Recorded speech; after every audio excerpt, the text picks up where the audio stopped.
Hey guys, welcome to BJJ Collaborative. Today our special guest is BJJ black belt and UFC veteran Joe Lauzon. Guys, big hand for Joe. Guys,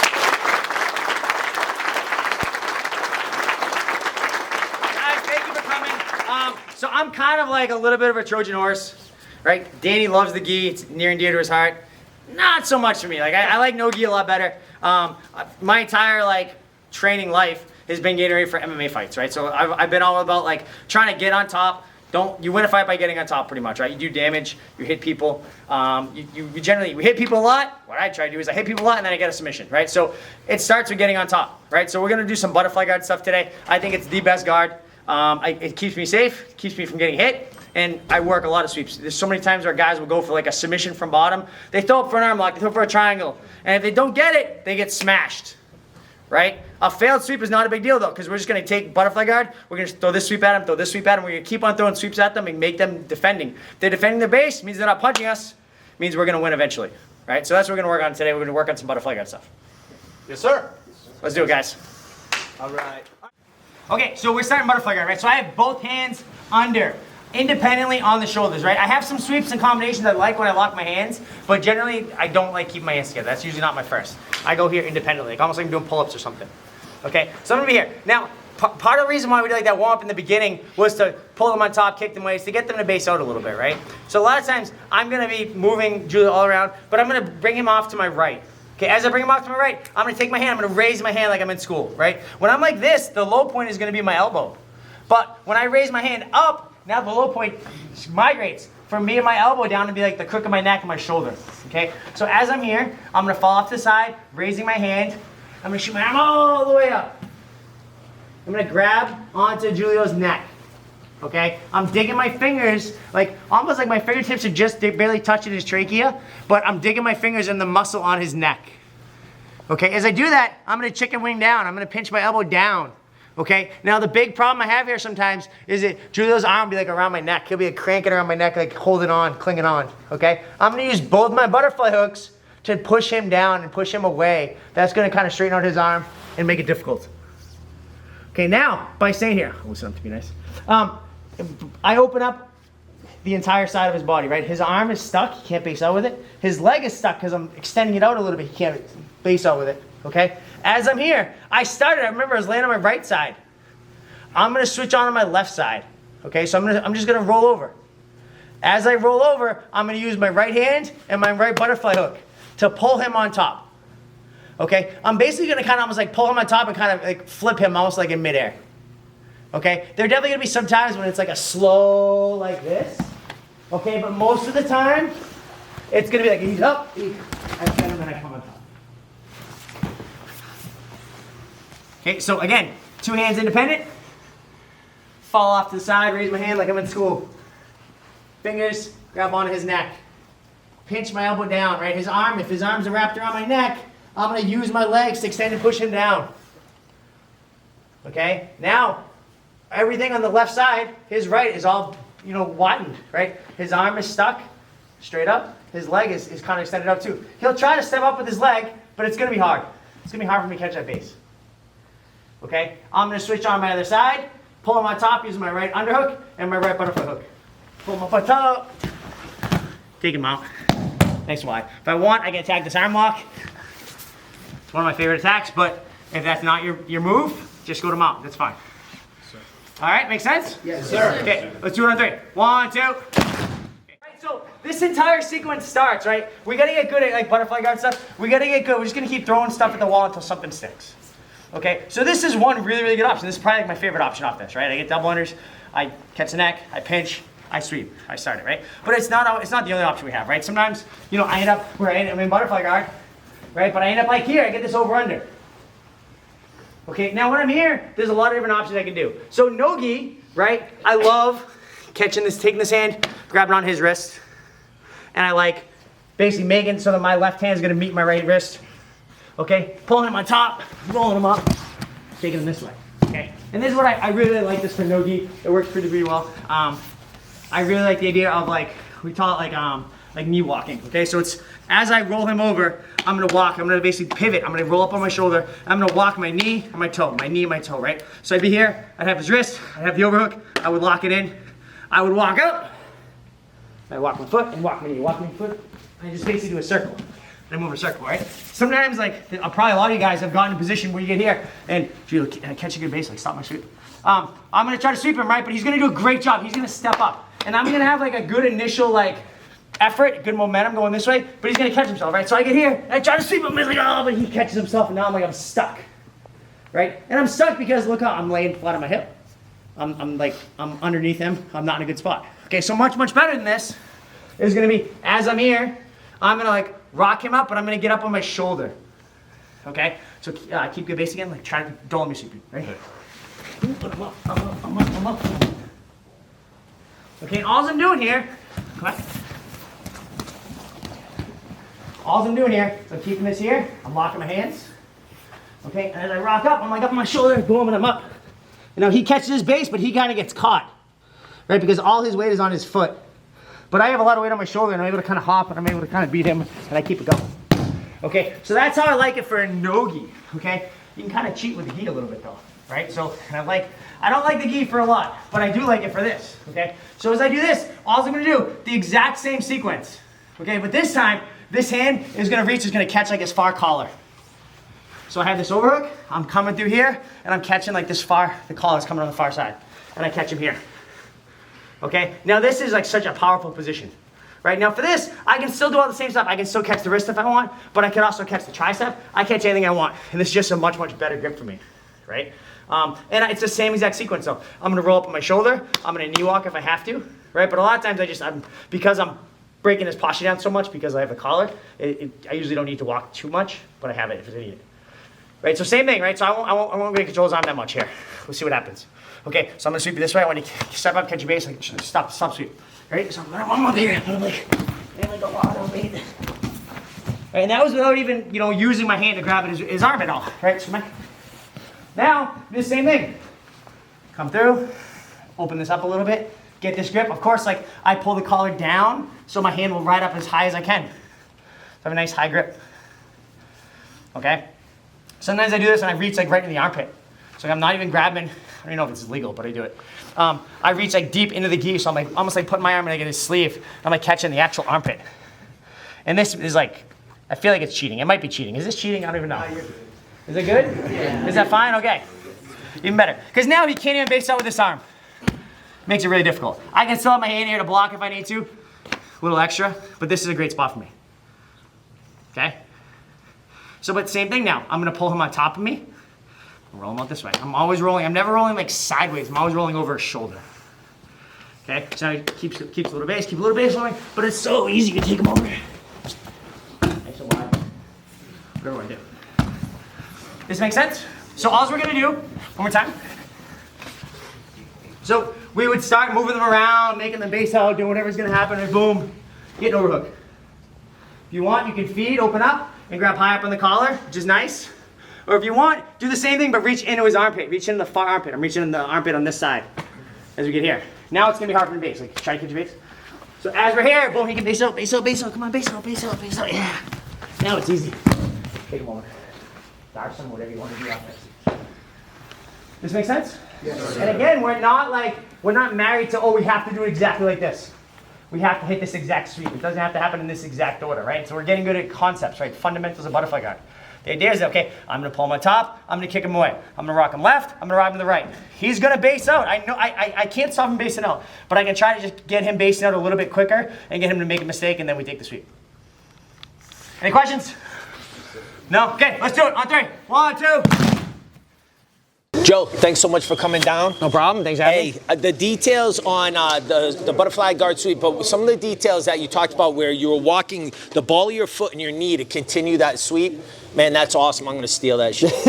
That's the best people do, right? You steal from everyone. I'm taking that, 100%. But yeah, I've never seen that before. I've never seen the walk like that. I've seen the like extra extension on the small toes, stuff like that. But I've never seen that walk, which was really, really cool.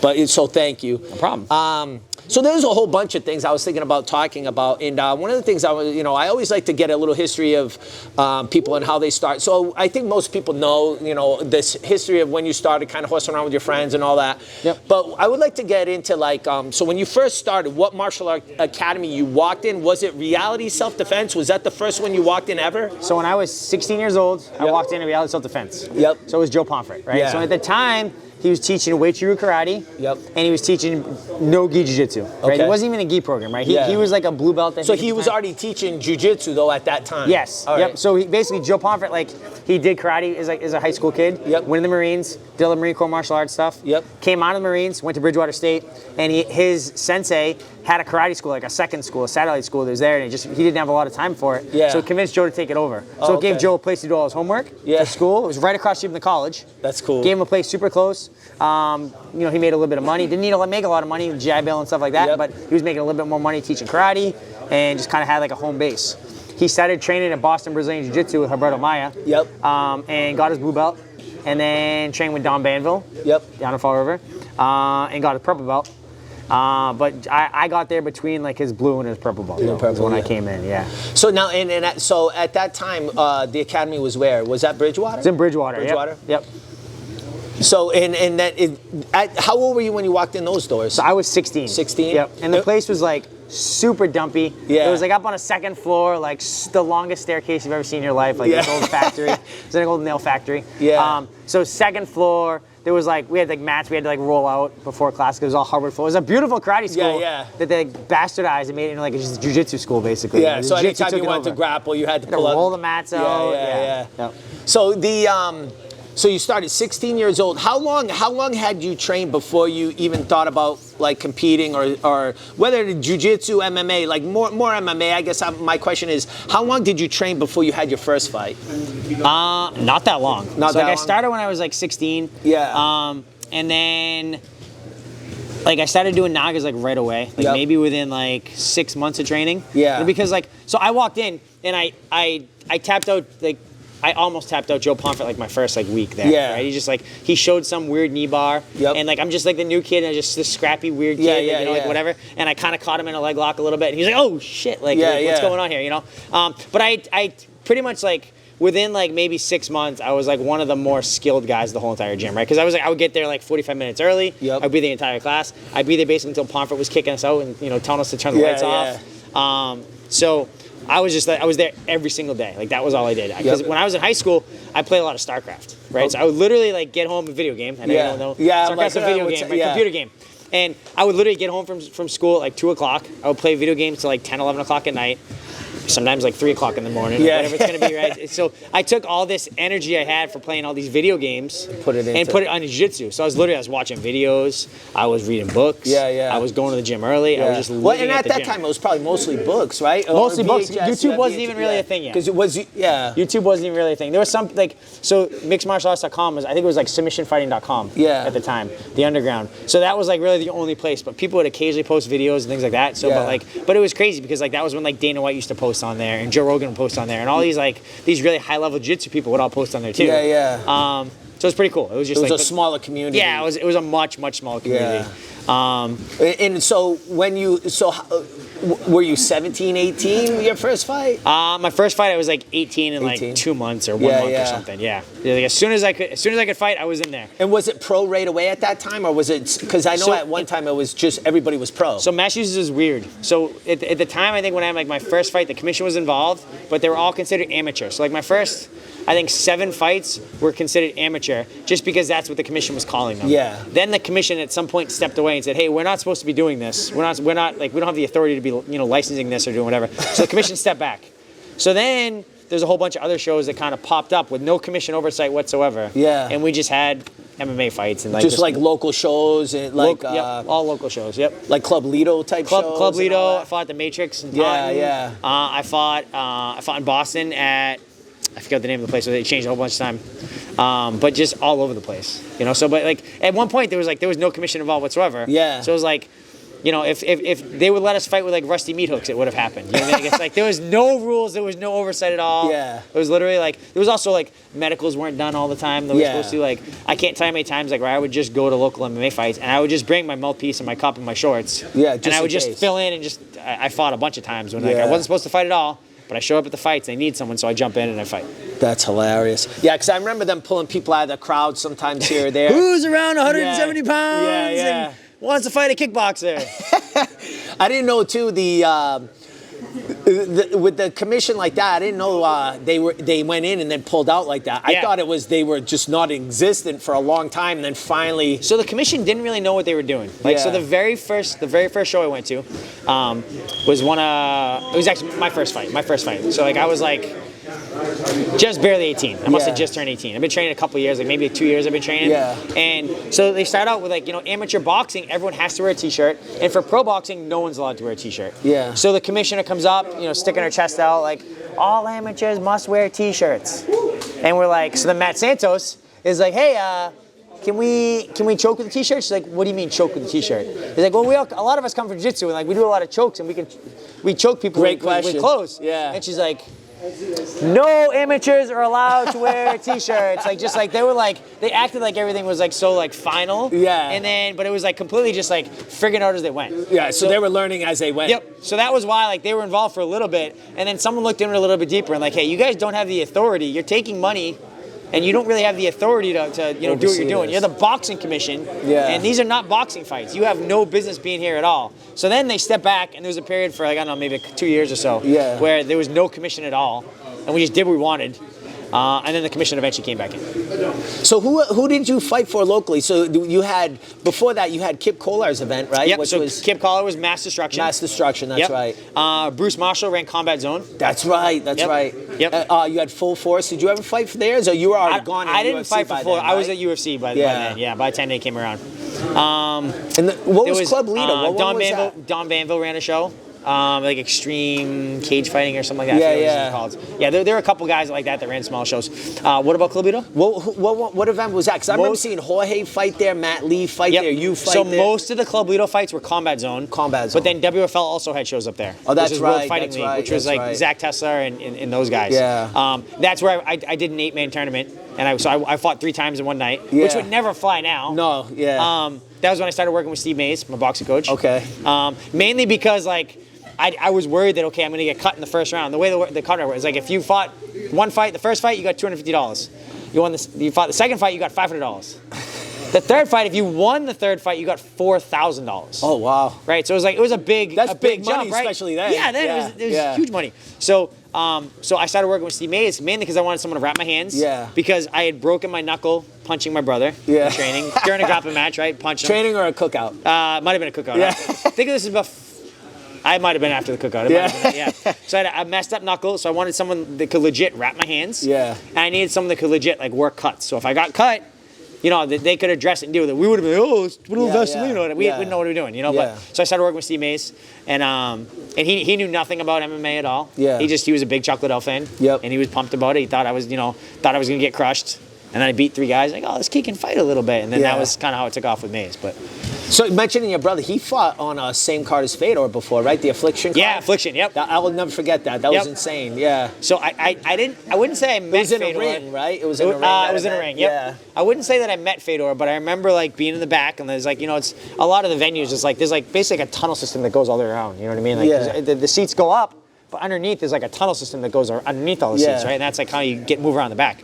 I remember being in the back and him kind of looking in my direction, and he's looking he's looking through me, and so I'm he's looking right at me, and I kind of I look around, I kind of step off the side, and as I move, his head just kind of follows me, and follows me, and then didn't say a word, didn't crack a smile, didn't wave, just nothing, just looking at me, and as I move, his head just moved a little bit, just back and forth. I'm hey, how's it going? No wave back, just nothing. Super awesome, but really creepy. Yeah, it's funny. At that time, what were what's some of your favorite memories of fighting at that time? Before you made it to the big show, when MMA was that smaller community, what were some of your favorite moments of that time? Honestly, I just love being in the back room. You know what I Yeah. mean? Like, that's like the best part. Like we were talking about Club Lido. We would Yeah. fight at Club Lido. Literally, there was like a little like mini bar, like sidebar area Yeah. that we would have to warm up in until a certain time. Yeah. And then they would kind of kick us out of that area because they start letting people in to start buying drinks. So you'd literally be like, you'd have like no mats. There was no mats to warm up. It Yeah. was literally just like an area we could kind of warm up in and kind of Yeah, pummel a little bit, maybe hit mitts a little bit, Yeah. whatever you're gonna do. And then people would start coming in. They'd be like almost like pushing you out of the way, like because they're trying to get up to the bar to get drinks, and we kind of get like pushed out of it. Pushing You know what I mean? the Like, show out of the yeah. way. I fought down in Florida for AFC, which is the American Top Team show down there. Yeah. When I fought George Masvidal before the UFC, so I fought him down there. And literally, like, we're in Florida, it's hot as balls. Yeah. And we're literally warmed up in a storage locker. Like, it's literally like we're outside, and they just had a whole bunch of storage lockers. So like, we had this storage locker, next person, next one. Like, we're literally outside, Yeah. like, and that was where we warmed up. How crazy is it? Just how far things have come, right? It's bananas. Yeah. It's so crazy that like because a lot of the guys that are like really good now that are on top of the sport, they started training when I did. You know, like they were coming Yeah. up. It's like there was no money involved. You know, Yeah. like it's like I think in 10 more years it'll be a lot. You know, there's a lot more money involved now. So there's gonna be a lot. You know, more kids that start training when they're like 3, 4, 5 years old. Oh, yeah, yeah. Now they've been training for 20 years. Now they get to the UFC Yeah. at 23, 24. And I think you're also going to get people that choose MMA over other athletics. So you Yes. might get, especially heavyweight division. Yep. When somebody could say, yeah, I don't want to go to the NFL, and they go to the, that's Yeah, going to yeah. be a different breed of human. Completely different. Yeah. Different. You know, like I got it in a good time when I'm not like a stellar athlete. I'm an okay athlete, but like I was never like I played a lot of baseball, but I was never even like a great baseball player. I was like an okay baseball player. I was not like a stud athlete at all. Yeah. You know, but it worked out for me. It worked out time wise. yeah. It worked out for me. You know. How many other, thinking of that era, how many other guys, so you had you, Jorge, Tom Lawler, how many other guys from this New England area got to the UFC? It was a good amount, right? Yeah, there was a good amount. Handful. Marcus Davis. That's right. Marcus Mike Davis. Brown, who I think is known more Killer. as a coach than Yes. a fighter. You know, but he did was great. a savage WEC champion. So he was a big reason why I got into the UFC because he had fought in the UFC. He fought Genki Sudo and he lost. Genki like threw up a triangle and caught him an arm lock in there, you know. Yeah. But then Mike Brown came back locally and was supposed to he thought he was gonna smash me. I was like supposed to be like his comeback fight. Oh, okay. And I hit him with he was in my guard. I hit him with like the hip bump sweep. Yep. Kimura. And as soon as I got mounted, I punched him in the face. He turned and gave up his back and I choked him. Oh. So I beat Mike Brown. So Was that was first round? First. Third round. Third round? Yep. And he might have been like the first and second were pretty close. Like the first round, he got me in a guillotine standing. It was in a ring, so like Yeah. he couldn't. But he kind of walked me into the ring in the corner of the ring Yep. and tried to stuff me in the wall and Into try the- to get me yeah, up. And yeah. I kind of crawled up the ropes and walked up the ropes and kind of threw myself down. And What event was that? That was Combat Zone. It was a Combat Zone show. Yeah. I didn't even know about that. I've Yep. seen it. I don't think I ever saw that fight. I'm gonna have to look for it's a that good one. fight. It's a good fight. It was a good one. I'm gonna have to look for that one. Yep. It was a good one. So, something that we've talked about in the past, and just being that, two school owners and, just whatever, talking shit, knowing each other.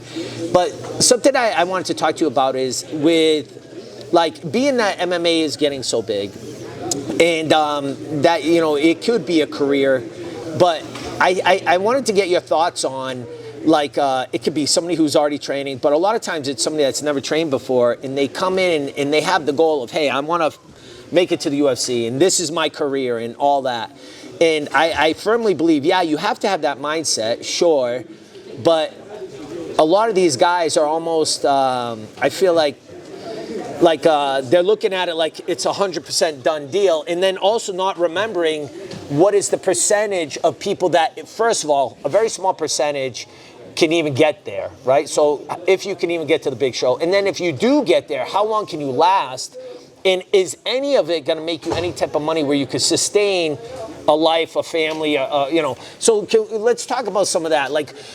How do you, what is your thoughts on that? What would you tell that young athlete coming in that says, hey, Joe, my goal, I watch you, I want to be like you, I want to get into the UFC, and that is my goal, that's my career. That's what I want. And they're a high school kid. So I think the big thing is Dana White says it all the time, the UFC is not a career, it's an opportunity. Yeah. Right? So it's not a case of I'm gonna get to the UFC, I'm never have to work again. People think that's it's not like NFL FU money. Yeah. Where I'm gonna make $80, $100 million. It's not. It doesn't work that way, right? Yeah. It's an opportunity, gives you puts a very big spotlight on you if you do well. But you can use that opportunity to go and build off and build something for yourself. Yeah. For me, I used it to build a gym. Yeah. Our gym is doing great and also, now. how many people, like 27 fights in the UFC, right? Yeah. I mean, how many? That's not normal. That's, no, it's yeah. it's not. You know, so like the biggest thing I always tell people is like you got to have a plan B. Yep. You know, like if you get into the UFC is like your goal, that's great to have that as a goal, Yeah. right? But it's a long-term goal, but it's not like the end of the road for you. Yeah. Right? It's like it's good you want to get there, but what are you going to do with that? You know what Yeah. I mean? Like we get a couple of people at our gym, like Connor Matthews and Aaron Johnson. Yeah, a couple of, yeah. like, that's what they want to do. Like, I want to get to the UFC. This is what I do. I want to focus on fighting. This is what I want to do. Yep. I'm like, okay, that's great. I'm glad you guys want to do that, right? But what are you going to do with it? Like, Yeah. you got to have a plan on why you want to get to the UFC. Yeah. Why? You make a little bit of money in the short term, Yeah. but you make way more money in the long run. If you don't have a long-term plan, you're way better off getting a regular job and working regular, not spending all this time. Because there's so much luck involved, right? You know what I mean? Like, well, there's injury prevention, and that's just one little thing. Injuries.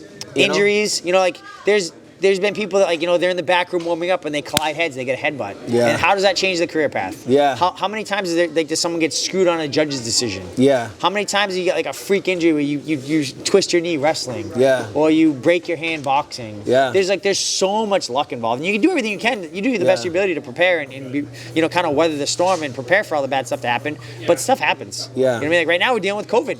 How many people were like super close and just about to the UFC, and now they didn't get there because of Their lives put on worldwide hold. pandemic happens. Yeah. Yeah. So it's like, it's good if you want to get to the UFC, but what are you going to do with it? It can't be like, oh, I'm going to get to the UFC, I'm never have to fight again. I'm going to be a world champ. It's like everyone thinks like they're going to I'm going to do this and be a world champ. You know how many other people have that same exact goal? And they're either been wrestling way longer than you, way better athlete than you, just they work harder than you. Just physical ability is just better. Like, it's just everyone is different. And to just like think, oh, I'm going to get to UFC and that's going to be my career and that's all I'm going to do is like, it's bananas. There's no one. I don't know if there's any fighters that have ever fought in the UFC that have made enough money to just fight and do nothing else. Yeah. Conor McGregor, maybe. Yeah. Because he used that to launch him into boxing and other stuff, and he's made so much money. But outside of Conor, like, very, very few people, they're going to be smart enough with their money and make their money work for them instead of just getting their money and just spending it all and blowing it all. Now, and to almost like reiterate that and back that up, yourself, I know you didn't quit your job until way after Jen's Pulver fight, right? Yep. So how did that work? So you were in college and you already started competing. Well, you were in high school. 18. You started I just fighting. finished high school, and I had my first fight like a couple months after high school. And then in college, you were fighting. In college, I was fighting. So still building. Fighting up. was kind of like my part-time job. Yeah. Right, because like I would go to shows all the time. I would fight like 7, 8, 10 times in a year, just at local shows, make a little bit of mony, work for my dad on weekends a little bit at the bait shop, do whatever. So I made a little bit of money fighting. And then I got to my senior year of college. I have a computer science degree. Yeah. Right? But like I was in my senior year and I got called to fight in the UFC. And we got the call in like May and I was supposed to graduate in like June, I think. Yeah. And that was like, Jen's, right? That was Jen's Pulver, yeah. He was a madman. Like watching him in Pride, He was watching like the him reigning fight. champ. He was like the reigning champ. Yeah. Yeah. So I was thinking for a little bit, like, what should I drop out of school? I'm on my last semester, but I can come back for that last semester if I want to after. Yeah. But should I drop out and do this? And then my dad's like, how much money are you going to make if you win this fight? I'm like, $6,000. My dad's like, you're going to finish school. You know what I mean? Like, because the show, I was getting paid $3,000 to show. If I won, it was another $3,000. Yeah. So, okay, so I'm going to fly all the way to California. Gonna fight this guy. It's a badass. Yes. A super uphill battle to maybe make $6,000. Yeah. And I'm like, should I quit? Should I quit school? My dad's like, no, you shouldn't quit school. Smart advice. so I finished school.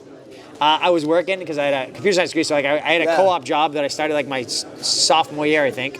So they were gonna hire me full time as soon as I graduated. So like I couldn't quit that. Yeah. So I kept my IT job. I was finishing school. I was making websites for Yahoo. And I was training for the UFC all at once. Yeah. And then I didn't tell anyone at work what I did, what I was doing. Like no one knew that I trained. I would show up all the time with like black eyes and rash burn on my face. And they'd be like, oh, what happened? Oh, my cat scratched me. Or I slipped or whatever. I'd always make like stupid excuses. Yeah. They definitely thought I was abused at home or something like that because I'm wicked quiet. And then one of the guys in the office, he was like a big UFC fan. Yeah. So it got to be like the week before I was leaving, and he started like losing his goddamn mind about how like I was fighting all this sort of stuff. So like, I just told him I needed the week off, and that was it. I went back to work on Monday. That's and I come back, and now it's like it spread like wildfire through the office. Yeah. Like, I didn't get any work done from that point on. I just had nonstop people stopping in my office trying to talk to me about fighting. That and, is like, fun. Because I'm like that quiet computer kid. Yeah. I don't say boo to anyone. I'm not abrasive. I'm not starting fights. I'm just like, yep, whatever you need. Like just helping people out, like the helper kind of. Yeah. And then fighting on pay-per-view, knocking people out, you know. And then I went back to work. Yeah. And then I went on the Ultimate Fighter, so I took a leave of absence for work for like 2 months. I went on the Ultimate Fighter. I went back to work again. I didn't know you were still working during that. Yep. And then, so I did the Ultimate Fighter, went back to work for like another 3 months. And even that, while on Ultimate Fighter, I don't know if you can or can't say, but there's really no income, right? Or is there something just to kind of... You get some money. So we got $5,000 for every fight that we won in the house that we finished. Yep. And then we got, I think, $500 a week to be there. We're there for like 6 weeks. Okay. So I finished 2 guys. Yeah. And I got $3,000 for being there for the 6 weeks. Or something like that. So again, at the time, not bad money, but not money you could say... No, definitely not. I could take care of things at home. But I was like... I didn't spend a lot of money, right? So like I made like, my first fight in the UFC, I made like 30 grand. No kids yet. Not married Easy, yet. Smooth sailing, right? Easy. Made $30,000. I got lucky. My first fight against Jens Pulver, I got 3 to show. I got 3 to win. I made $15,000 in sponsors, and I got a $15,000 bonus for knockout of the night. Okay, so I made like 36 or something. I made almost $40,000. Fight pay straight without the bonus. Without, But it would have been nothing. But I was just fortunate. Everything worked out, right? So I'm like, but I banked 40 grand. I went back to work. I literally missed a week of work at vacation time. Yeah. Went back to work. Smooth sailing, still going. Take a leave of absence for 2 months. Go on the Ultimate Fighter, but still made like $15,000 for a month. Yeah. Wasn't a big deal. Went back to work. Fought in the finale. Won my fight. So I made $8,000 a show, $8,000 a win. So I made $16,000. Got another bonus, which I think was $20,000. It was a little higher. It was $20,000. So I made like $36,000. Yeah. Went back to work. Yeah. Went back to work a couple months, and BJ Penn was my coach in the Ultimate Fighter. Yeah. So he had just started BJ Penn. That must have been awesome. It was awesome. He's the best. That must have been He's insane. the best. Yeah. So he just started BJPenn.com. Like when we were in the house, he was talking about starting it. So he started BJPenn.com. He's like, oh, we're gonna post videos before YouTube was big. Like, we're gonna post all this video content. It's gonna be awesome. You get to see what's going on. Like film our training sessions. And so he's on BJPenn.com. He's basically talking shit to me the entire time. He's like, Lauzon, when you coming out? Come out to Hilo. So after like a while, I'm like, he's being serious here. So like I called him, hey, can I really come out there? Yeah. He's like, book the flight. Get out here. So I went and I told work, hey, I'm gonna put in my leave of absence. I might be back in a couple months if you guys will still have me, but I gotta go do this fighting thing for a little bit. So I moved to Hawaii. I moved to Hawaii for like, mostly Hawaii for like 6 months. I was back and forth a couple times, but I was mostly in Hawaii for 6 months. Got to train with BJ. Got to train. First time I got to focus full time on just training and not having to worry about school and work. What did you feel? How'd that feel? Was it really great? Like, not only, I mean, obviously it's going to be great training with BJ Penn. Just being on the mat with him would be was insane. awesome because, like, I had literally zero obligations except for training. Yeah. Like, even at home, it's like it's running classes, it's the gym, it's being involved, family stuff, what's going on in my family. You know, it's like I literally had, like, I couldn't influence to change anything. Yeah. There's like a 6-hour time difference to back home. I would call my mom and dad, like, first thing in the morning or really late at night when they were waking up.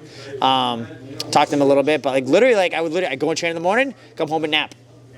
Go back to the gym in the afternoon, go and nap. I had no friends there. I made a bunch of friends in the gym. But I didn't have like any real connection there.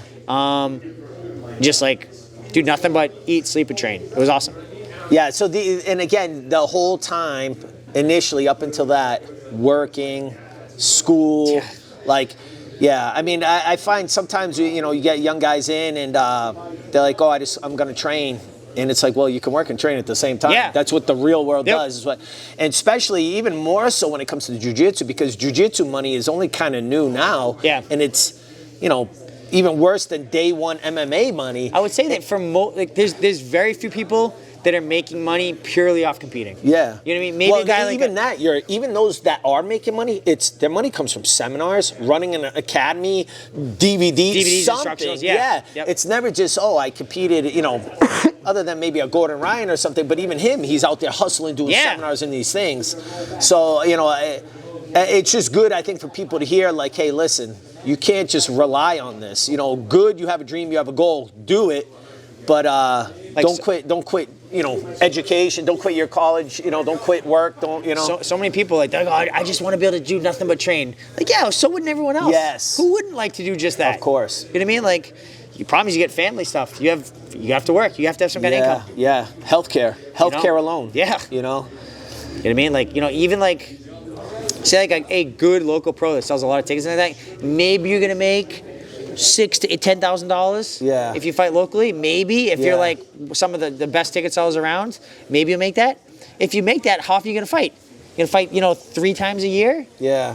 Okay, you made $10,000. You $30,000 for the entire year. It, yeah, that's it. You and can't then you have the unfortunately, like we mentioned before, with injuries and other things. Where I just saw one where a kid, I believe he fought in the UFC, but it was like 5, 6, 7 years ago. He got poked in the eye and he had to start a GoFundMe.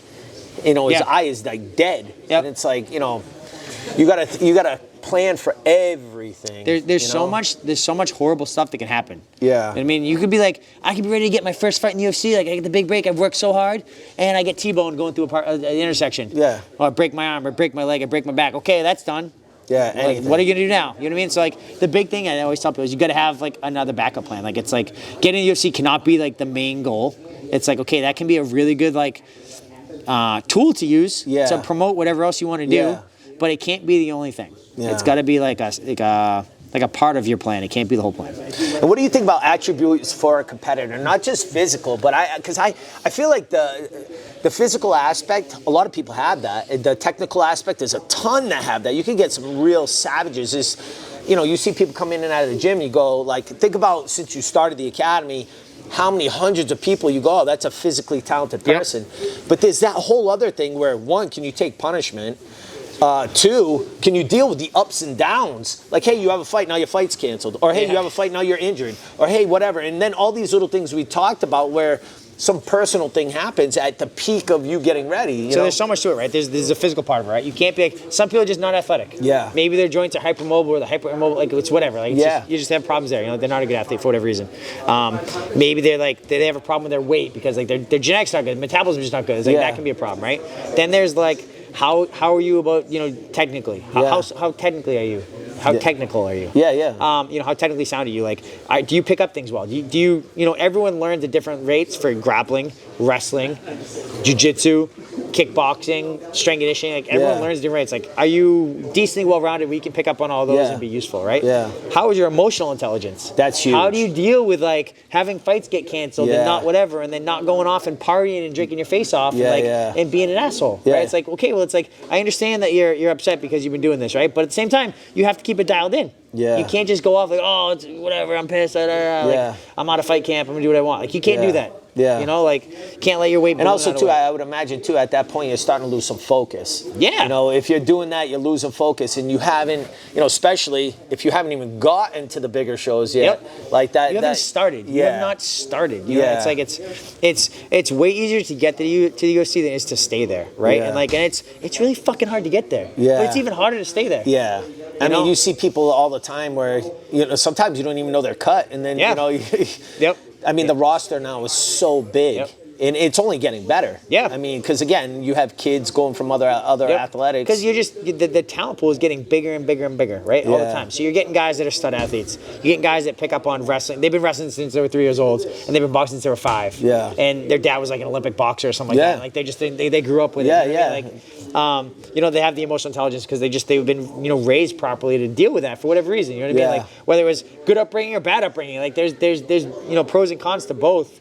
As far as like how family life is and things like that, like it's always a little different, but there's a balance there. You know, there's like, you know, like you said, like the luck thing. Don't get in a freaking car accident. Yeah. You know what I mean? Like don't have a, you know, like I had a bunch of concussions as a little kid. Not having a lot of concussions. Yeah. Like that can be a problem. You know what I mean? Like there's so many things that can kind of help you or hurt you. And it's like there's never like a set thing that makes everything perfect, but you got to kind of find that balance. Yeah. And also too, like sometimes like I look at it like this. I think the same and I think I've said this to you before, but I think that the same personality that could do a combat sport in MMA even more so because there's way more to it. But to be able to come in day to day, take beatings, give beatings, the grind. You have to be a little obsessive compulsive. You have to be a little weird and crazy a little bit. But those are also some of those traits that can make you, I feel, great at whether it's MMA, jiu-jitsu, whatever it is, kickboxing. Those same traits also could be things that could damage you. You know, like that same thing of addiction. You know, you have an addictive personality. It could be great if your addiction is training. But God forbid it starts going south or... Well, part of it too is like, it's like, you know, like being smart about it, right? It's always like wrestling. Okay, it's like, okay, you grab the collar tie, they peel it off. You grab it again, they peel it off. You grab it again, you peel it off, right? And then it's like, there's something to be said for like that kind of like, you know, getting after it and you're staying determined, right? Yeah. But there's also something to say like, okay, well, that collar tie didn't work. Yeah, Maybe let's go to adjust. something Yeah. else, right? Yeah. You know, but like sometimes people give up too early. Sometimes like they should have kept going back to the collar tie and they would have been successful. Yeah. But they got the collar tie and they go on to something else. You know? Yeah. And as far as like the addictive personality goes, like sometimes it's like, you know, sparring or overtraining or, you know, or whatever, right? It's like some people like they spar, they get hurt in the gym, and then they don't rest enough and they go right back in the gym. Yeah. And they go right back in the gym. And they go right back in the gym. And next thing you know, their head is mush. Yeah. Because they haven't rested, they haven't given it time. You gotta Yeah. like, and sometimes it's like people that get hit once and now they're scared. Yeah. And they don't want to go back. Sometimes people like they maybe they hurt their shoulder, they hurt their knee, and like some people go too much and they try it but they push it and they come back too soon. They mess it up again and again and again. And that usually catches you later in life. Some they get hurt once, now they're scared off forever and they never Yeah. want to push it again. You know, it's like Yeah. there's a balance in everything. You know, Yeah. and you got to have like just the right. It's not like it's a set thing. Oh, you need this, this, and this. Yeah. It's like no, there's like 30 different attributes. Yeah. And you got to be just the right point where if you're too much this way, it's bad. If you're too much this way, it's bad. You know, but that's just the way it goes, and it's hard because to get someone that's willing to put in the work, that has all those different attributes, is slim pickings. Yeah, There's very, few very people. small. You know, one thing that's always helped me, I think, is I'm not gonna say I'm the smartest person around, but I'm pretty intelligent with like, as far as like fighting and strategy and stuff like that. 'Cause Yeah. that's just helped me. Like I beat tons of guys that were way better than me skill wise, way better athletes than me. You know, but like we game planned a little bit better. Yeah, We yeah. strategized a little bit better. We were a little bit smarter than them, and that was what helped us win fights. You know, there's been fights where like we try to be the smarter person and maybe it backfired on us. And we lost fights because of it. But you know, that's just the way it goes sometimes. It's like, you know, you shoot your shot and you hope for the best and you make your best play, and sometimes it's enough, sometimes it's not. Well, I think too also in MMA, how many people have a clean record? It's very rare. Very few. You know, you know, especially if you're taking on hard fights and taking on you know. Good opponents. I was super lucky because before I even got to the UFC, I fought a bunch of really good guys. Yeah. I fought Ivan Menjivar up in Canada, who I lost to. He elbowed me in the face, then calf sliced me. Oh really? Knocked me unconscious with an elbow and then calf sliced me. It was really bad. I fought George Masvidal. Yeah. Jorge Masvidal. Well, you mentioned Mike Brown. Fought Mike Brown. Yeah. I fought a bunch of really, really good guys. I fought Rafael Assunção. Oh, I didn't know 145. that, Yep. That was down in Florida too. So I had fought a couple really good guys. I fought JZ Cavalcante, who didn't get to the UFC, but was a monster. Yeah. I fought him twice as an amateur. Yeah. So I had 7 amateur fights, but 2 of them were against JZ Cavalcante. See, I didn't know that either. I didn't know Yeah. you fought him. He was also ATT back then, right? Yep, he was. Yeah. Yep. I think he's somewhere else now. So I was really lucky that I got to, you know, compete against some of these like really, really good guys before the UFC. Yeah. And I lost to most of them. Yeah. Right. I beat Mike Brown, but I lost to most of them. But like I got to see where the ceiling is. Okay. Yeah. Like okay, this is where they're at. I'm down here. Yeah. I have to get there. You know, I was able to kind of, you know, early on I was able to kind of get there and compete against those guys and have some time to kind of make up some distance and make up some time.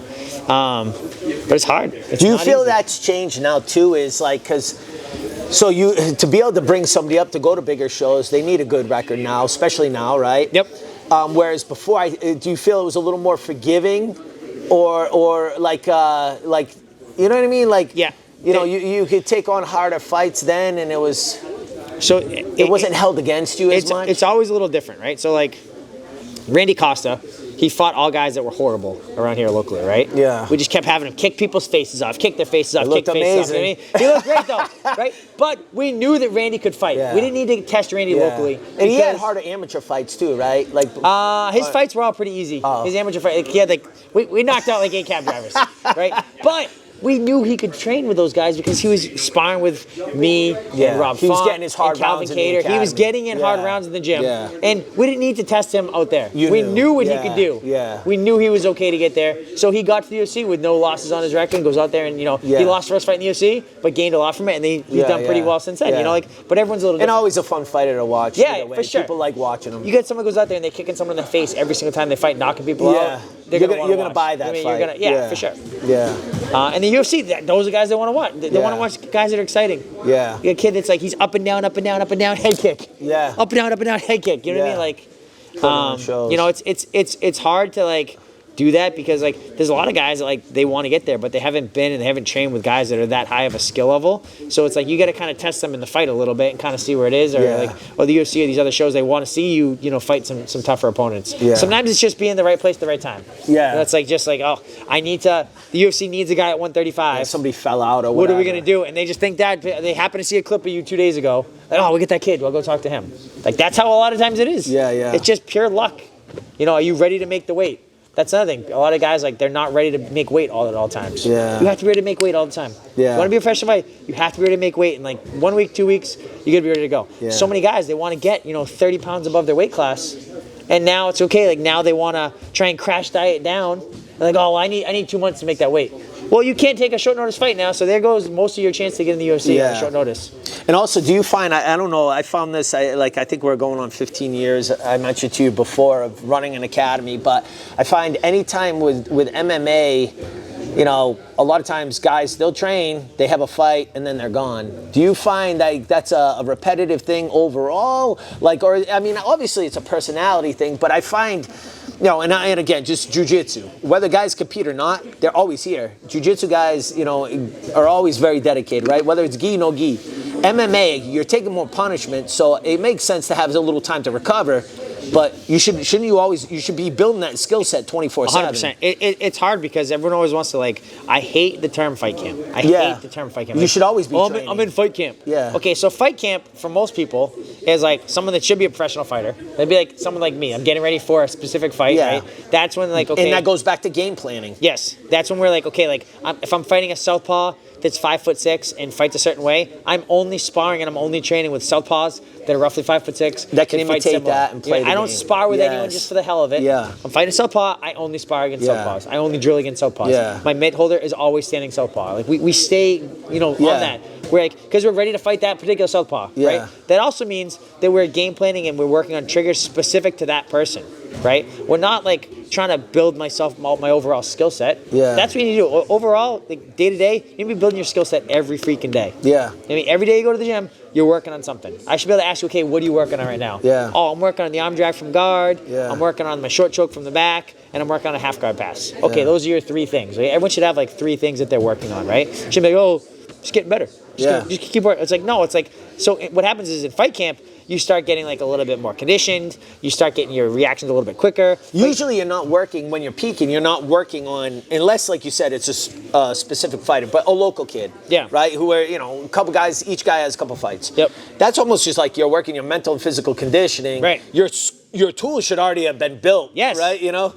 But so many guys, they want to just get in better shape. Yeah. So what you get back to is like guys that they show up when they have a fight and then they disappear for 2 months, and now they come back and they have another fight. And that's a shitty training partner. Yeah, right. They're helping their teammates. They're being selfish. They're not building skills. You should always be building skills. You should never be like out of the gym for an extended period of time. I 100% understand, like, if you get an injury, a week off after the fight, 100%.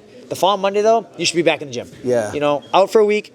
Back in the gym, and depending on the injury or how bad it is, can you still do something else, right? Yes. Obviously, if it's a legit injury, you got to heal. Number one, right? Especially like knockout, concussion, something like that, you got to heal, and don't go out partying that night, right? That's another thing that happens, right? I try not to get preachy with it, but it's going to come off as preachy.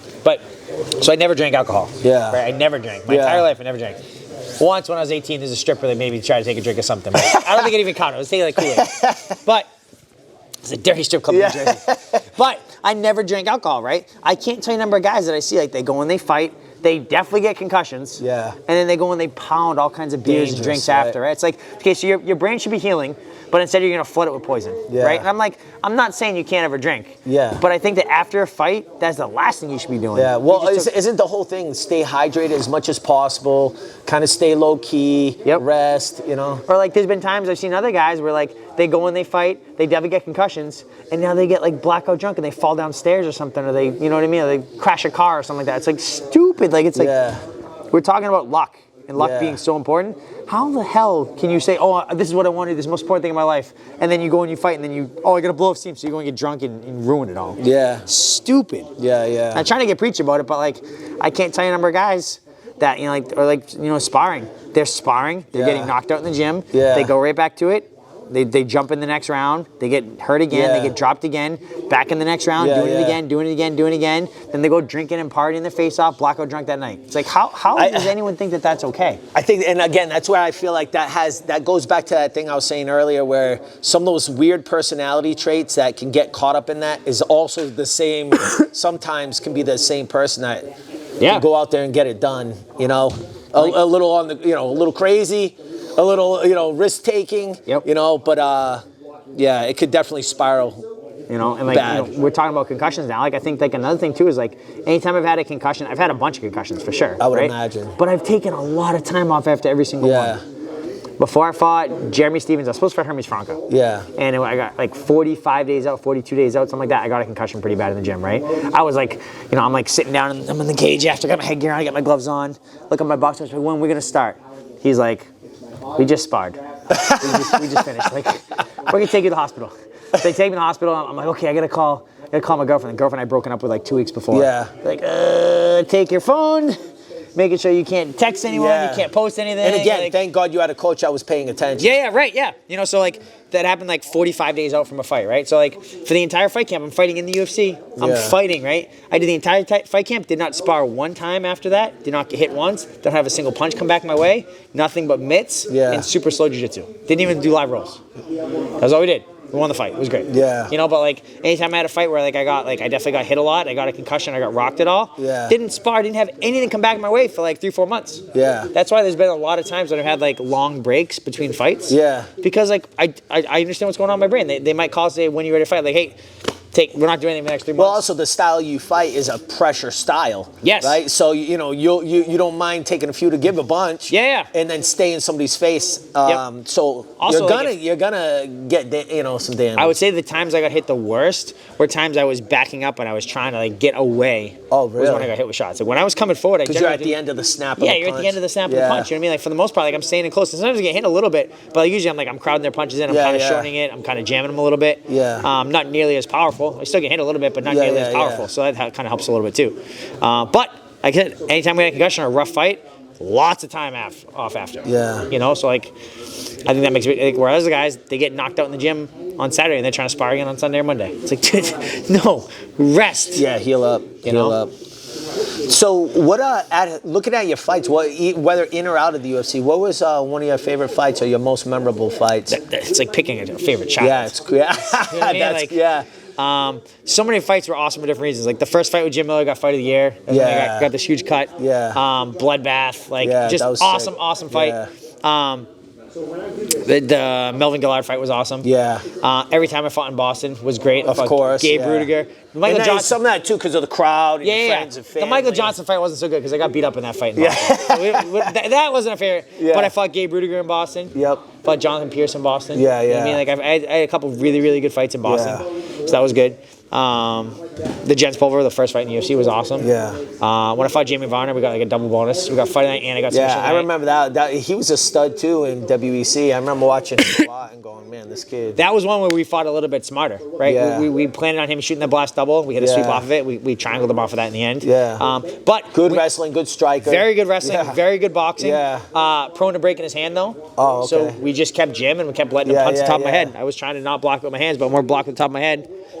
Got him break his hands. That's slick. You know what I mean? Like That's good. It worked out. Yeah. You know, but like it wasn't the smartest game plan probably, but it was an effective game plan. It was something we talked about. You know what I mean? Like but that was a great fight. A lot of really, really good fights. Yeah. It's just they're all there's like little bits and pieces from every fight that was like an awesome thing. I fought Kurt Warburton and I slipped the right hand. I hit him with a right hand left hook and dropped him. And he's down on the ground. Like I lunged in and hit him with a knee to the body, and then I jumped in like a triangle and got a Kimura on him. Yeah. That was a great one. Like there's awesome like little pieces of every single fight that it was like, oh, that was so awesome. Yeah. I had a fireman's carry against Jeremy Stevens. That's huge. I fought main event against Jeremy Stevens, which was cool. Yeah. I lost to Jeremy Stevens too. He's another guy who's been around forever. Yep. Who's also a killer. Yep. You know. Yep. But when I fought him, it was main event in Florida. So that was the second time I was main event, but I won that one. The first time I lost to Kenny Florian. Yeah. Which was still fun. You know, I fought him in Colorado, which is crazy, like the altitude and stuff like that. So like each fight had awesome things about it, and some had some bad things about it too. Of course. I fought against Andy Pettis in Japan, Yeah. allegedly. You know, it could have been video game footage, but supposedly someone with my name flew to Japan. I couldn't remember any of it, but if it did happen, it probably wouldn't have gone so well for me. there's just Yeah, and I would imagine a lot of it too is the build up, the training, how the training was, Yeah. what was going on in your life, what all the different I things. fought Taka Norigomi, who was like That one was of my I remember fireball that. kid, like one of my Yes. heroes in college. Like I remember being in college and watching highlight videos of him all the Yeah. time. Him and Jens Pulver. Well, that was the thing. Him and Jens, I remember watching, obviously, in UFC Jens, and then when he went over to Pride and watching Gomi in Pride, and then watching Jens and what he did in Pride. Yeah. And then I remember hearing, oh, Joe's fighting Jens. I was like, oh, shit. Like, holy Christ. Dead this man is gonna walking. Be, yeah. Dead man I walking. was just like, yeah. But yeah, and then Gomi, I mean, God, everybody loved Gomi. Yep. So yeah, that was a great He was a monster. fight. He was like pound goat for a while. Yes.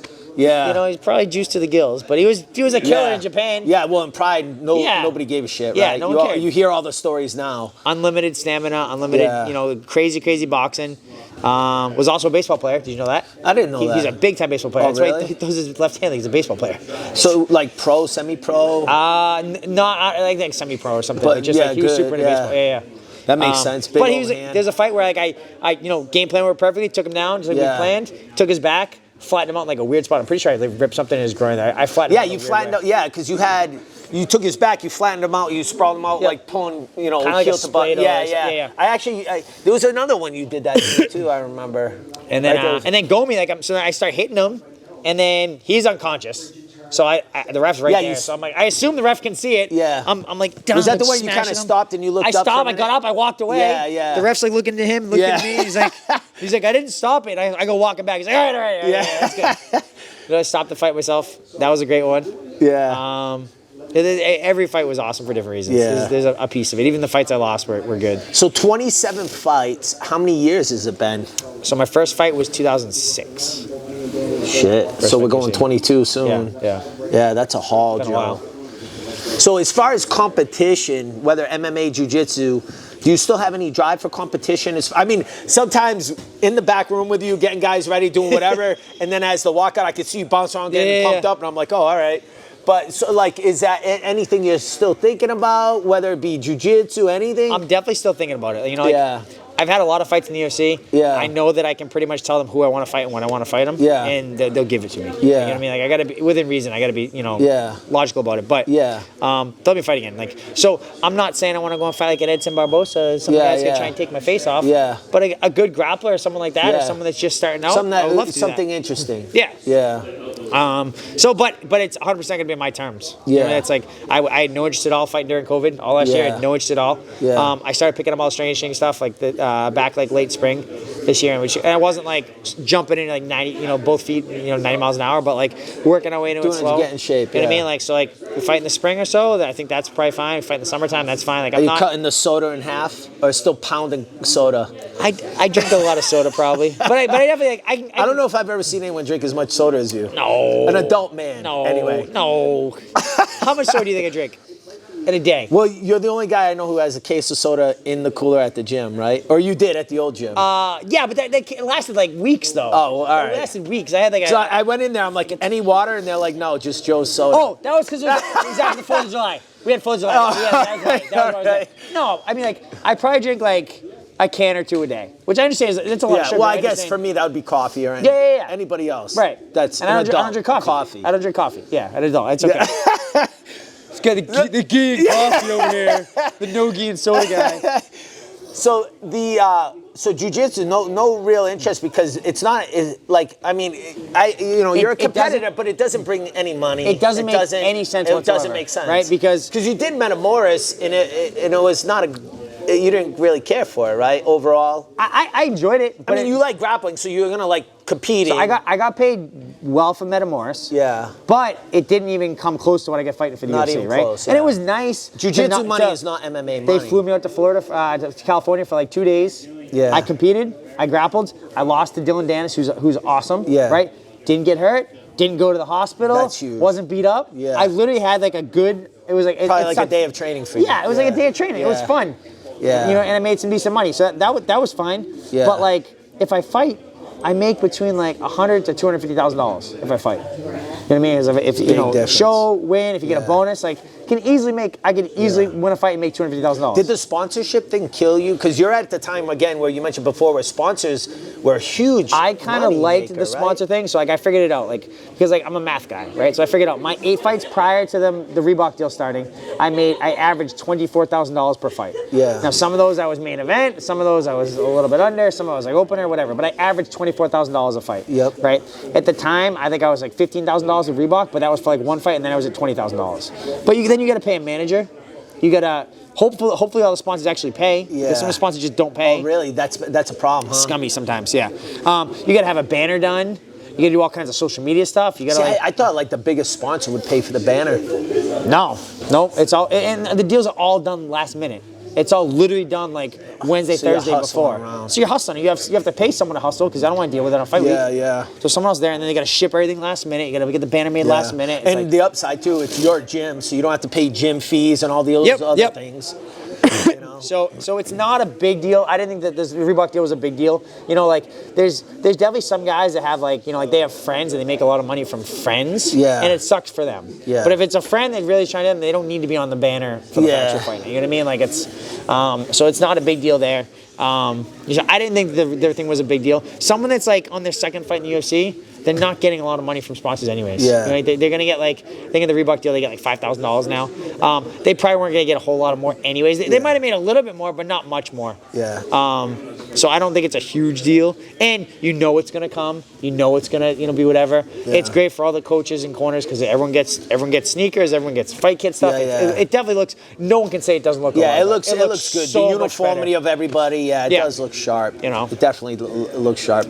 But even with the sponsors, did you, like, a young guy coming up or girl, whatever, a young athlete coming up, more than not, they have to sit and request, right? Go on the website, hey, I'm competing, you want to sponsor me, hey, this. So even that alone that's work you're not getting paid for. Yep. That's time and effort. You're trying to find an agent that's going to go and do that for you. Someone's going to, go and it's like, then that's worth what you Dan, pay. we got Condom Depot. They want to put it on your butt. Yeah. Are you gonna wear, Thanks, buddy. I guess. It's like whatever. You know what I mean? Like, yeah. The check's good. I don't really care. Like, but you get all these like weird sponsors that kind of pop up. And, like, do you want to do them? Do you not want to do them? It's just like it's a lot easier. That's right. Now you mentioned that, there were a lot of weird ones. There were a lot of weird ones. There was a lot of strange ones. Yep. Yeah. So now you took over Reality. When did you take over that gym? As far as like, when did you I don't know if I say take over, but when did you guys come up with, hey, let's push it as Lauzon MMA, and then it's evolved into what it's evolved today? I don't remember what year it was, but I think it was like, it might have been 2010 or 2011. Yeah. Right? I think it was 2010. Basically what happened was I had been out to Hawaii, trained with BJ. Yep. Kind of saw how they ran things, saw how we were running things, saw how some other gyms were running things. Yeah. I'm like, I definitely want to get to the next level from what we're at now with Bridgewater. With reality self-defense. Also, I hated that we were reality self-defense. Yeah. The funny thing is, at the time, in Joe's defense, it made sense because MMA was new, and it was like, no, we do real fighting. Yeah. It makes sense. But then you'd have like fighting out of reality self-defense is like, oh, this kid's reality self-defense, he's gonna get his ass kicked. Yeah. And then they're heel hooking people. Yeah. But I knew I wanted to start up a school. But I was like, at the time, I was kind of running a lot of the classes at Reality. Yep. I was fighting. I was like the big name. We had a lot of people that were there looking for me. I knew that if I went and started my own gym, I would have killed Joe's school. Yeah. I would have brought so many people. Yeah. He wouldn't have recovered. I was teaching so many classes. And that's the student coach respect. Yeah. Yep. For sure. So like I didn't want to do that. So. And it would have been a little hard too, like for me starting out, because now it's okay. Like I'm starting from square one with 0 students. Yeah. Trying to get it going. I didn't understand like the business part of it so much. Like I knew how to. I knew had good jiu-jitsu. Yeah. Good grappling, not good jiu-jitsu. Good grappling. Good jiu-jitsu. Yeah. And then so I talked to Joe about it, and we decided he would make me like the majority partner. And I was doing most of what was going on in the school anyways. And then we'd change the name to Lauzon MMA, capitalize on my name. I had a bunch of, but like 2010, I'd had like maybe 8 or 10 fights in the UFC by that point. Yeah. So I'm like, okay, like let's do this. So that was kind of how we did it, and we rebranded the whole thing. We were in Bridgewater for like not long, maybe like a year, 2 years. Is that then when you went to Easton? Then we moved from there to Easton. Like I was like, you know, we need to look into a better spot. Yeah. So we found Easton. Easton was awesome. Yeah, that was a Easton great was spot. a huge jump because we went like to, you know, double the space. Everything was way better. Yeah. So we did that. We were there for like 8 years, and then moved to Rainham this year. And then just kept adding more programs. Yep. Like, so right now too, like, so right now, you know, your main focus, I don't know if I say your main, but probably your main focus is running the academy, right? Oh yeah, I mean, yeah. You're it's always definitely- training. You're yeah, always training. I'm always in the gym. I mean, the most important thing for me, like consistency wise, is strength conditioning. Yeah. Because it just takes time to build up. You know what I mean? Like boxing, jiu-jitsu, stuff like that. Like I have to be in shape for it a little bit. Yeah. But that happens much faster. Like the overall like conditioning and strength stuff that takes much longer. Yep. So kind of like that's kind of like a slow burn. You just gotta get it going. But like boxing comes back like pretty quick. Like I could go from like not hitting mitts for like a long time, and if I start hitting mitts consistently, in like a month, you know, 5-6 weeks, I could be like right. Well, where I those need are to like be. those tools. You pull them out. You got to sharpen them. You always want to add some tools, but as the further along you go, there's usually a little less getting put in the box just because, you know, of time in. Yep. You know, we were talking about a technique the other day that you showed me, and I was like, oh, shit, I've never seen that before. Yeah. I texted you today. I hit it 5 times today. That was cool. But again, it's like, oh, I hadn't had a new tool in a while, so now it's like, it's exciting, you know? It's fun. But yeah, so, yeah, you know, so I would imagine the strength and condition, without a doubt, is first to go, hardest to get. Yep. You know, if you've been in the game a while. So it's now, not just being in moderate shape; it's being in like professional fighter. Like I'm gonna go and fight someone to the death in a cage for 15 minutes. well, also too, the pace you push, and again, going back, you know, MMA to jiu-jitsu. Jiu-jitsu, say a black belt adult round, it's 10 minutes. Yeah. You're not pushing that pace for 10 minutes. Right. And even if you're doing a 5-minute round, I can take all these little breaks because I'm not getting hit. I can rest and breathe and strategically look where if somebody's in your face smashing you, it's a whole different game. Yeah. One of my coaches, Steve Bakari, used to always say, like, you know, back in the day, pirates would like light the hair on fire and then they go and like try and board the ship and like try and like jump and attack to the ship. Right? So he's just like, that's basically me. Like you go and start the fight, you can light your hair on fire and you go. You know what I mean? Like just like go after it. And it's like for me, conditioning is like the most important thing. Yeah. Like if I have a good gas tank, I will do some serious damage. Yeah. And you're about more like overall body conditioning, like not CrossFit, right? Because it bangs up your joints, but meaning overall body movements, right? Is that what he's doing over at Skill of Strength? Right? So I go up to Skill Strength with Mike Perry in Chelmsford, which is a long drive. It takes me like an hour to get there. I leave my house at like worth 4:45, it, right? but it's so worth it. It's so worth it. It's like the most important part of my week. But how long's the drive again? Because Hour there, 27 hour fights back. in the UFC, Yeah. you're doing an hour drive. Hour there, 2 hours working out, an hour back. And So the it's bottom 4 line hours. is, it's worth seeing the best around. It is worth 100%. Yeah. Especially for me, it's the most important piece. It's my most important piece. Yeah. So it's worth it for sure. But it's like nothing's like crazy complicated though. Yeah. It's all just figuring out, okay, what's bothering me today? My shoulder, my elbow, my knee, my back, whatever's going on. Figure out how to work around it. Keep it going. Yeah. It's a lot of bike sprints. It's a lot of like hit mill sprints. It's a lot of ski erg. It's a lot of like stuff like that, conditioning stuff. How many times a week do you go? Twice a week usually. Twice, Yep. yeah. Yep. And is that what you find majority of the guys that crew you go up Yeah, with? two to Couple three. It days a week? depends. Like my 'Cause drive. you don't is want to so- burn out. Right. I mean, So my drive is so long, so that's why we do 2. If we were closer, we'd maybe do 3. Yeah. You know, we'd almost do like 1 heavy day and then probably 2 a little bit lighter days. Yep. But we go 2 days. yeah. And how many days jiu-jitsu? How many days kickboxing or boxing? So boxing would be like usually 3 or 4 times a week. Yep. You know, just mitts and not super long sessions, a little bit Yeah. shorter sessions. If we get a fight lineup, we'll go back to working out with Jake Manini and doing kickboxing stuff. crank it That'll up a probably be little. like 3 times a week for like an hour, and that'll be like more like almost like conditioning, kind of like mitts and good skill work, but like but definitely like more conditioning based. Yeah. And then MMA a couple times a week, and then jiu-jitsu probably like You do like 4 Monday or through 5 days a week. Thursday, right? Usually Something or like Monday that, yeah. through Friday. Yep. And then gi like 5 days a week on top. No. I mean, I had my best fight camp ever, but I was coming here 2 days a week. Yeah. Like, the entire camp, I was coming here 2 days a week. You know what I mean? Like it was consistent. Yeah. So I would go to Skill Strength in the morning. Yeah. I'd leave my house at 4:45. And drive, then come all the way back here. come all the way which is back, a and then haul. immediately come and start doing jiu-jitsu. So like, and that was And good. again, I think that's great for people to hear because not only the time of how long you've been doing this, you're a black belt, you have 27 fights in the UFC, you still do the work. Yeah. At the end of the day, you Literally have to put in the work. jumping in a regular class. Yeah, that's you know? huge. You know, and that's just good. You know, like I like to hate on the gi quite a bit. Yeah. But there are a lot of things I really like. I think it's so good for your posture. I think it's so good for making sure you put your feet in the right spot so they can't grab your pant. Yeah. Like there's a lot of things I really think like in about the it. beginning, when you very first start out, I think it's important too to get some fundamentals. Yeah. And then you decide, what do you want? What is your? Are you doing this as a hobbyist? Are you doing this for fun? Do you just have fun in no gi? Do you like that style? Do you like the gi style? If you're going to do MMA, obviously you cannot train 7 days a week in a gi, and like, I mean, common sense. Yeah. But yeah, so I mean, I feel, you know, I would imagine the fundamentals is important. I mean, you have to get the concepts. Yep. You know? For sure. For me, like the biggest like adjustments for the gi was like getting used to like all the grip breaking and stuff like that. I mean, like I'm not used to like, I'm used to being like pass the guard a certain way and not worried when they start grabbing my collar, start doing this and like in the gi now it's like I'm oh, I'm passing the guard, I'm doing great, and I'm like I'm getting choked. You know what I mean? Like I find too, like, and you know, let me know your opinion, but a lot of times like just working with different guys at your academy and even in here, just dealing with different styles or guys focus more on MMA. There's no issue with being in the guard, so there's no urgency to open and pass the guard. Right. So if I'm in your guard and I don't feel threatened and I learn the concepts of, you know, whatever you want to call it, anti-jiu-jitsu, not letting you cut angles, I can smash you to open the guard.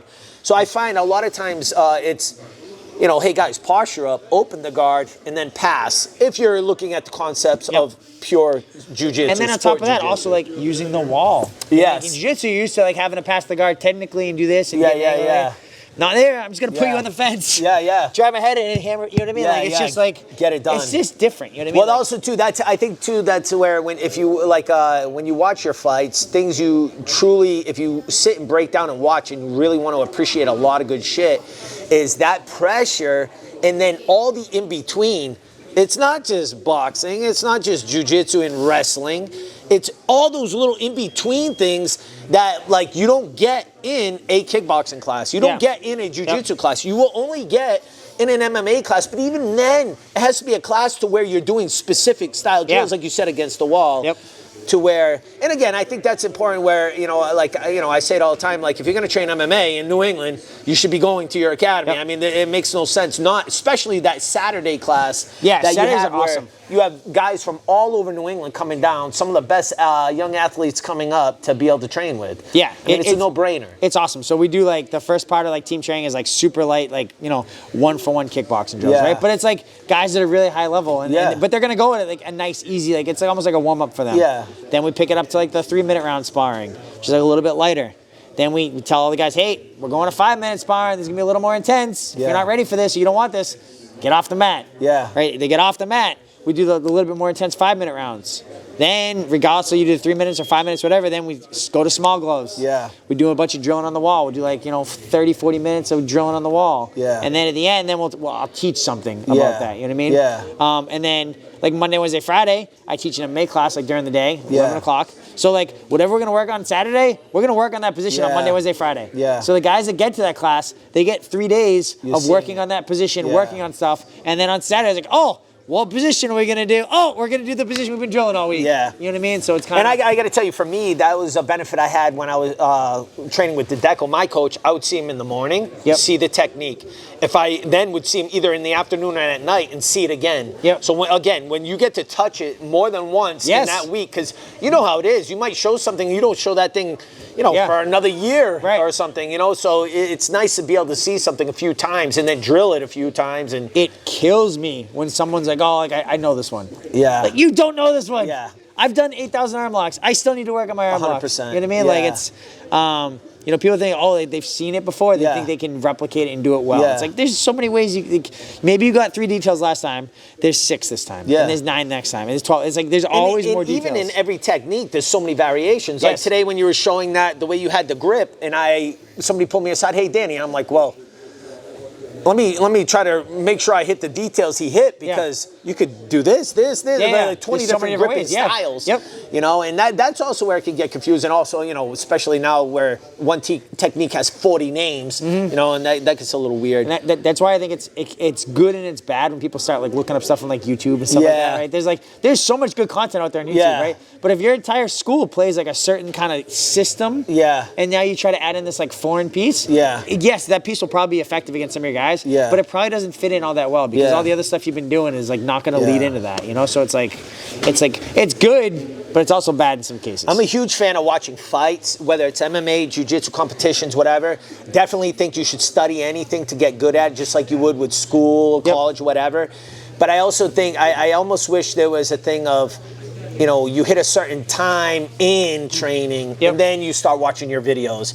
Because then, you know, people come in with concepts of techniques and they haven't even learned something simple like, I don't know, an Americana from Mount or something. Yeah, so like BJ Penn was my coach in the Ultimate Fighter, and the biggest thing one of the biggest things I took from that is like, he would just preach advanced basics. Yeah. You got to know the basics. Hodge Gracie. Yeah, just like, you know, he cross chokes everyone, right? He's 10-time world champion or something. Just cross choke.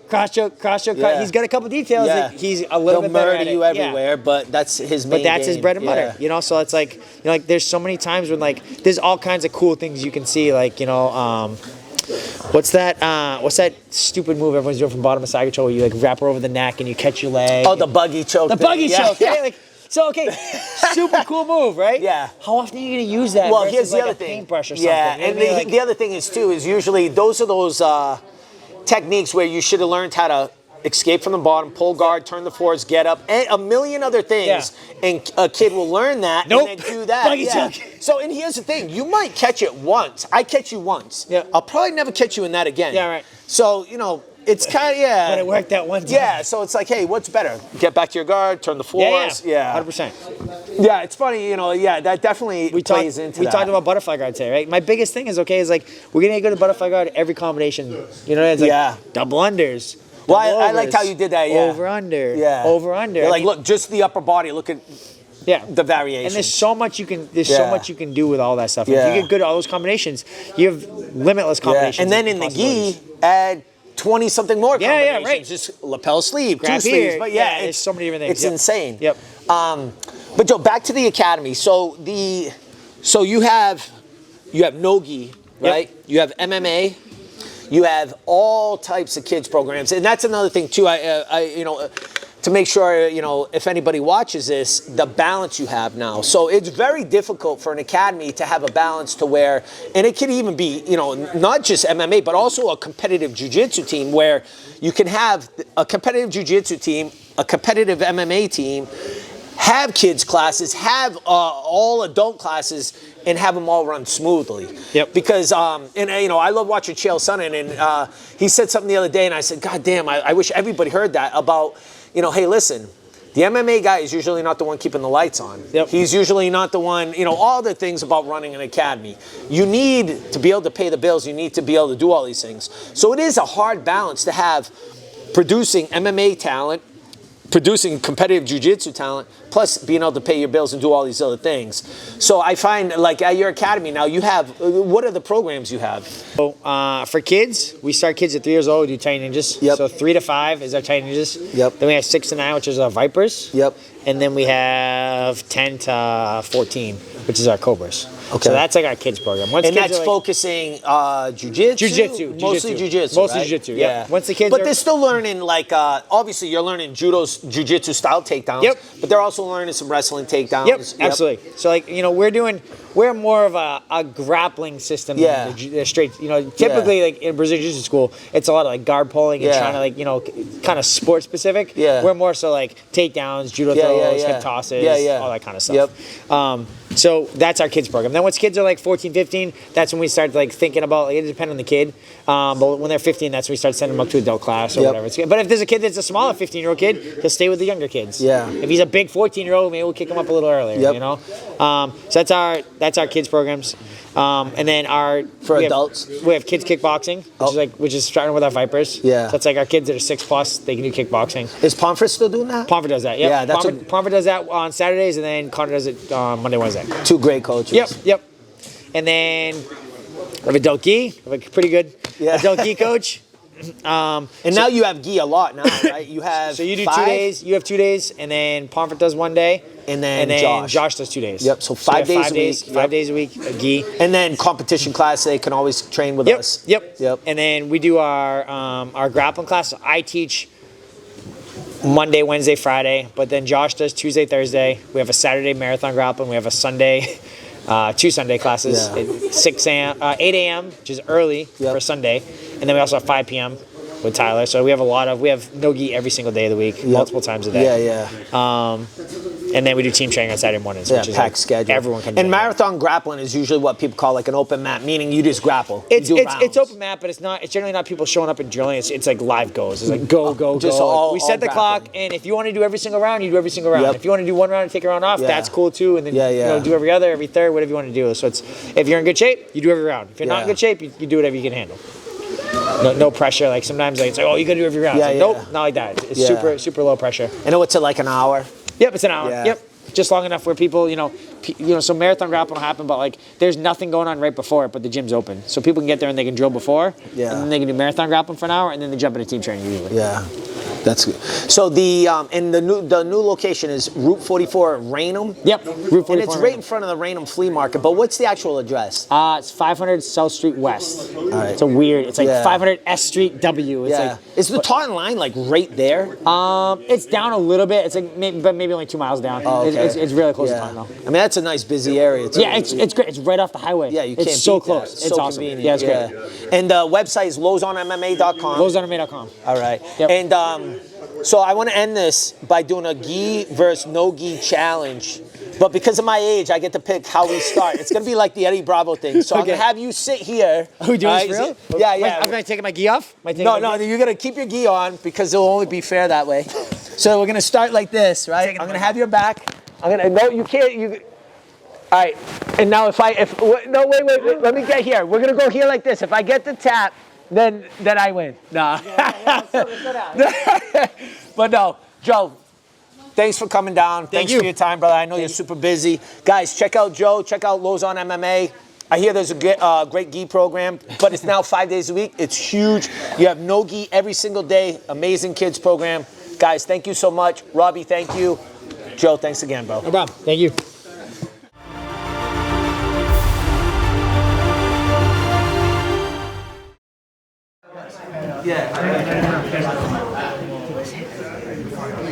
Oh, yeah, 2-to-1 that way. Oh, to drag it like an arm drag or something. Sometimes I catch it so just like this. Yeah. There you go.